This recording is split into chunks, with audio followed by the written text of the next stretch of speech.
Beautiful, isn't it? I'm listening to the weather radar, weather radio. Beautiful. Thunderstorms rolling in. So far from where I'm at, I can't see anything to be too concerned about. No indications of rotation that can be seen from ground level. A lot of rain, a lot of low hangers. That's about it. I'm parked just outside on the side of the road. I had to pull over, let the fuel pump, the IP, cool off. Oh, I hate that. It's a mess alongside this fence. But the wide spot in the road, pull off the highway, and I left enough room over there that a trucker in the middle of the night could pull in there and not have any problems with me. I might even just back it up just in case it does downpour heavily. Then the weight of the trailer will help get me moving in the morning. But that's what I'm looking at right now, folks. Weather the storm. I think the IP pump does not appreciate sulfur-free fuel, diesel fuel. I guess they had to get these old girls off the highway one way or another, because they sure can't kill them any other way. Still limping along. It's doing what it can do. That's all it can do.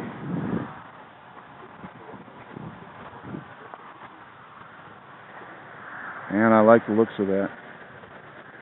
That is interesting. I wish I could see below that knoll right there, but it doesn't seem to be available to me.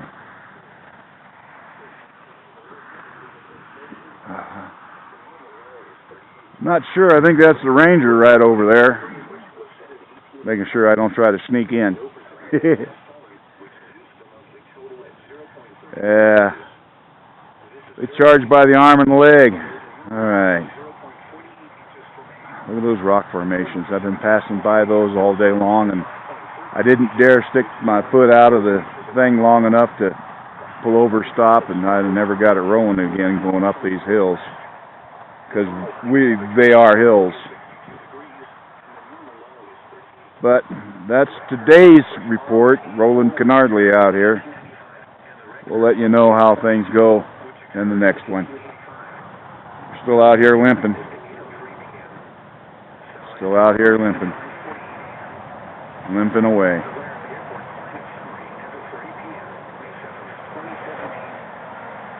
Alrighty. Okay, here I am, power lounging in Laramie, Wyoming. I'm set up for camp. Got my doors opened up. Got the seat out, everything ready. Doghouse is ready to pull. Just pull the doghouse and access to what's got to be replaced. The IP injection pump. Well, stuff happens, folks. Got 3 years out of the last one that we picked up for $50 used off of a running engine.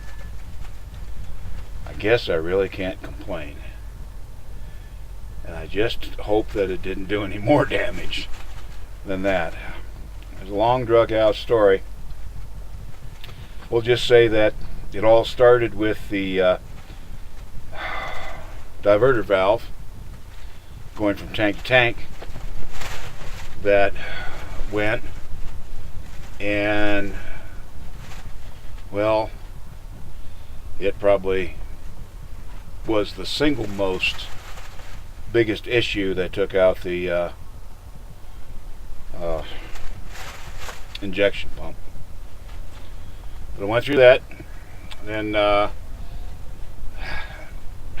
I should be able to put some photos online someplace. I've got them somewhere.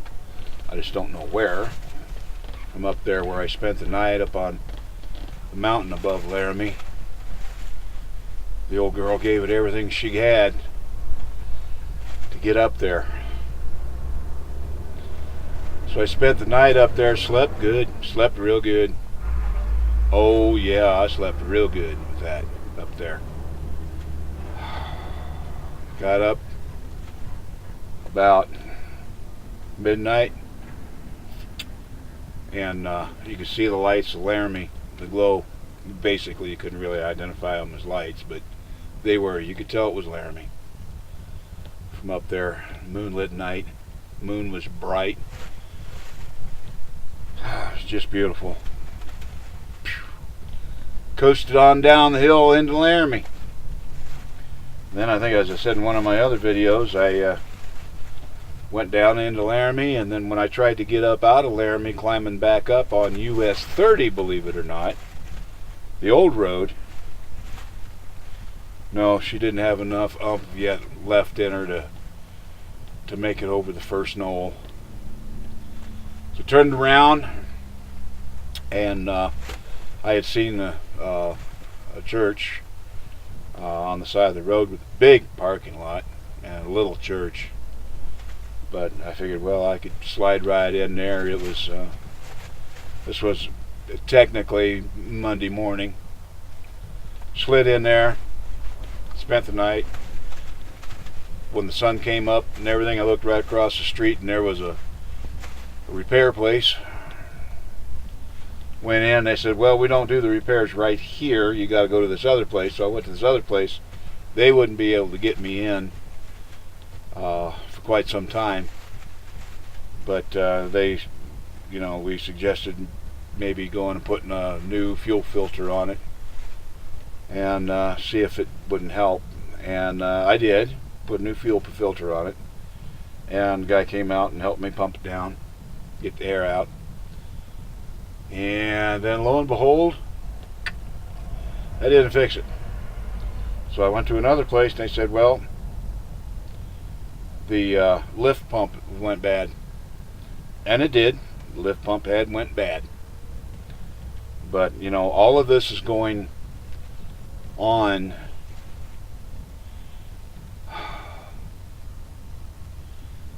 with leading up to the injection pump going bad on this old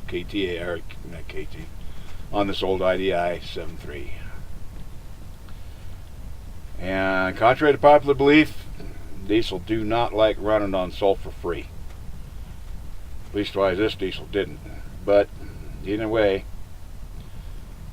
they sent me over here to this other place, and that's where I'm at right now. These guys know what they're doing, and of course everybody did. They were all just trying to be helpful and helping to eliminate things before it did damage, but the damage was already done. That's just all there is to it. So there you have it. But me, I'm just sitting here. I'm kicked back. The sun's shining brightly outside, but like I say, I've got everything ducked in so it stays nice and cool. I'm parked so I'm catching a little bit of a breeze, and it's right outside the place where they're going to work on the thing. The pump is supposed to be here sometime tomorrow morning. I'm hoping by 9 o'clock they'll have the pump here, and I'm hoping that by noon we'll have the pump in, and if not, done real close to it, and then I can mosey on up Old Highway 30 and enjoy the scenery again. That's up for this update. I'm probably going to compile 2 or 3 of the short ones here together, so we know what's going on. We can kind of piece it all together. But there's 2 or 3 little short ones, and I got some photos of from Laramie down here too while I was here. One of them was the one I liked the best was the Wyoming snowplow. It's the way to get her done. All right. Stay tuned. I'll probably have the videos coming in behind me, and I'm about done all the power lounging I can do in this position. So I'm going to bid you adieu. Continue to watch the rest of the video. Have a great one. And if you can't have a great one, have two. Have two great ones.